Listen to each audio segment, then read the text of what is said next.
So, my friends, unfortunately, the situation in Avdiivka has worsened today. So let's start with this direction. Occupiers here continue to intensify their assaults. Today, geolocation maps confirmed that the occupiers have returned to the outskirts of Avdiivka and even captured more territory than the last time. This is evidenced by a video showing a kamikaze drone attacking a building where, presumably, occupiers were located. So, based on the information from this direction, it's confirmed that the occupiers have advanced 1,700 meters into the private sector, though this is not official information yet. The outer streets are practically under their control, and it seems that the Ukrainian Armed Forces have retreated as FPV drones are now operating in those areas. Additionally, the situation on the northern flank is extremely challenging, which might force the Ukrainian Armed Forces to withdraw from Avdiivka. So, in recent days, the occupiers have advanced 1,200 meters here. Furthermore, additional information emerged yesterday that the occupiers have already surrounded the quarry. So this means that from one front line to another, there is a distance of 4,600 meters today.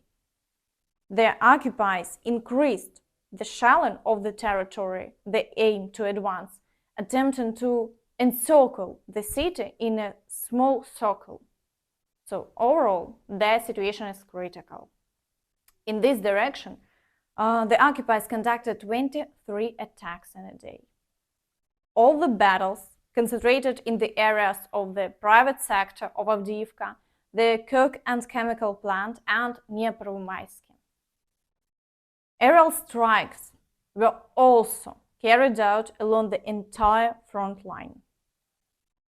In the Marinka area, the occupiers have increased the number of attacks, advancing on Georgiivka, Krasnohorivka, and Novomykhailivka from two sides.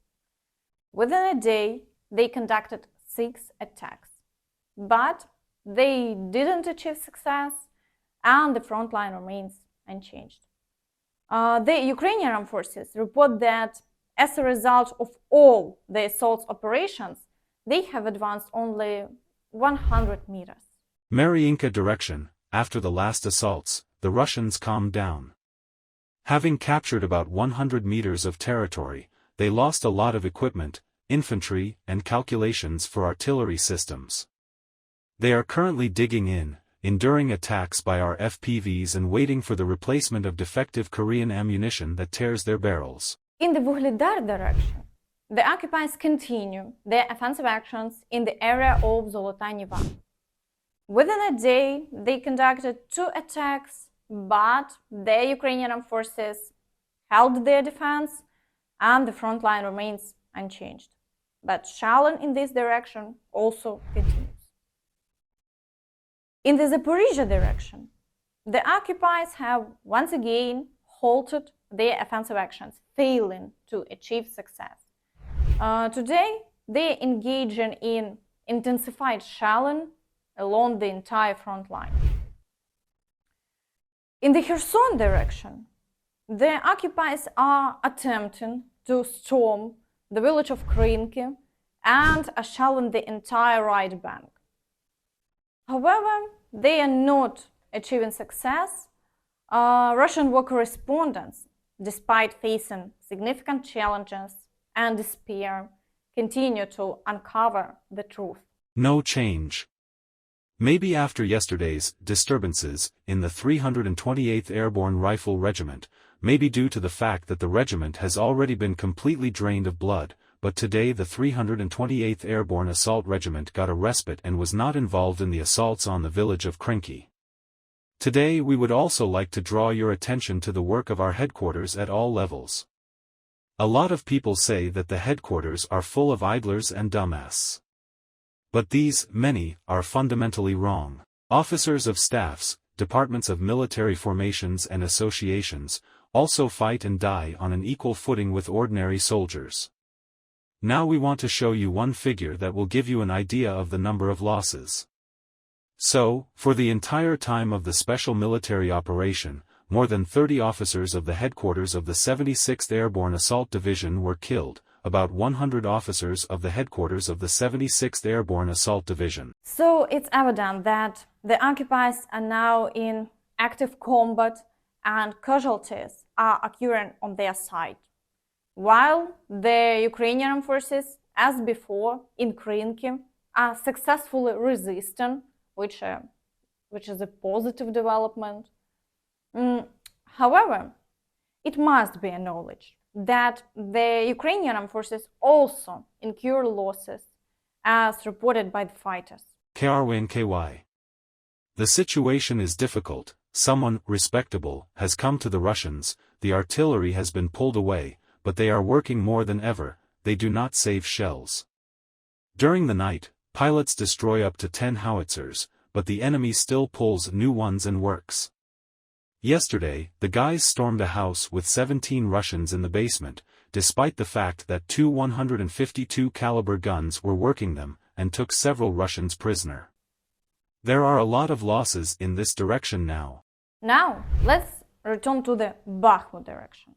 In this area, the occupiers conducted 3 attacks within a day in the Vuhledar and Klishchiivka areas. Shelling continues along the entire front line, but it remains unchanged, and the Ukrainian Armed Forces successfully maintain their defense. In the Siversk direction, shelling persists, and offensive actions have resumed in the Serebrenka forestry. Multiple groups are launching assaults on Ukrainian Armed Forces positions, hoping for significant success. Within a day, there have been 5 attacks, but the front line remains unchanged. In the Kreminna area, the occupiers continue to bring in reserves, and today assaults in the villages of Terne and Yampolivka are ongoing with intense battles. The occupiers have air support, resulting in a high number of shelling incidents, but the front line remains unchanged for the day. In the Svatove direction, the occupiers are conducting minimal shelling without offensive action. In the Kupiansk direction, the situation remains tense, although the activity has slightly decreased today. The occupiers conducted 2 attacks on Sinkivka and Ivanivka.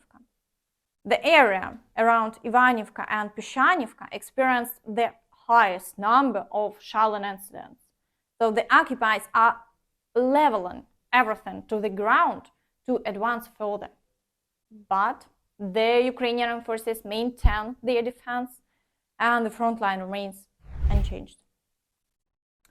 Meanwhile, Russians are beginning to contemplate the idea that their country is being ruled by Putin's double. They have even reached out to several government agencies with inquiries. Например, профессор Игорь Бондаров, считает, что есть такой момент, то, что, возможно, наш президент болен проказой. Это лепра, да? Посмотрите. Пожалуйста. А последствия этого заболевания – это психическое отклонение. Так, дорогие сограждане, кому мы доверяем нашу страну, управление нашей страной?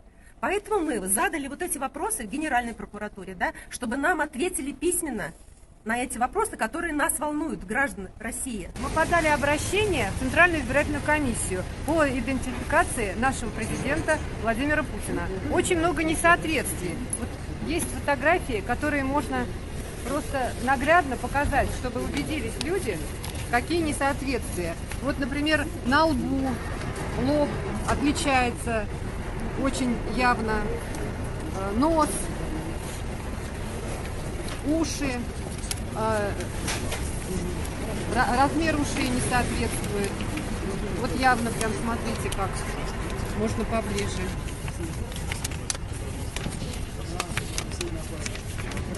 Это совершенно разные фотографии. Подбородок. И вот прям конкретно по ушам еще вот какие уши. Здесь это амплитуда частотной характеристики голоса. Вот. Голос записан на флешке. То есть здесь тоже большая разница, да? В пиковых точках произнесения одной и той же гласной. Ну, это в какой-то специальной программе, видимо, сделано. Вот подали же мы заявление, чтобы узнать национальность. Вот я думаю, 24 года у руля стоит человек, да, нашей страны. И мы о нем практически ничего не знаем. Не знаем о его семье, не знаем вот действительно его национальность, не знаем его идеологию, так скажем, то есть какого вероисповедания он. То его показывают, он стоит со свечой в храме, то его показывают у плача стены в еврейской кипе. То есть вот меня это очень сильно волнует вот этот вопрос. Вас не волнует? Вот вы задайтесь вопросом. Он относится к секте Хаббат. Почему он разрешает с 2000 года праздновать еврейские праздники на центральной площади в Москве? Meanwhile, the governor of Texas has used Putin as an example for Biden, stating that, unlike the US president, Putin follows national interests. We have more people coming across our border every single day than what New York gets in a week or a month. And so it's outrageous that they're saying that they cannot deal with this. But the last point, Dana, is the fact that there's only one reason why this is happening. And that's because Joe Biden has eliminated all of the 4 policies that Donald Trump put in place that led to the lowest illegal border crossings in 40 years. If only President had been dealing with real internal problems and not trying to play with Putin, from whom he needs to learn how to work for national interests, then everything would have been different. He needs to follow immigration laws. And if the Biden administration was enforcing the immigration laws passed by Congress, the mayors of New York, the leaders of New Jersey and Chicago, etc., they would not be having these problems. And that's all from me. Don't forget to like this video, subscribe to the channel, and hit the notification bell to stay updated on all the latest news. Thank you for watching and see you next time. Bye bye.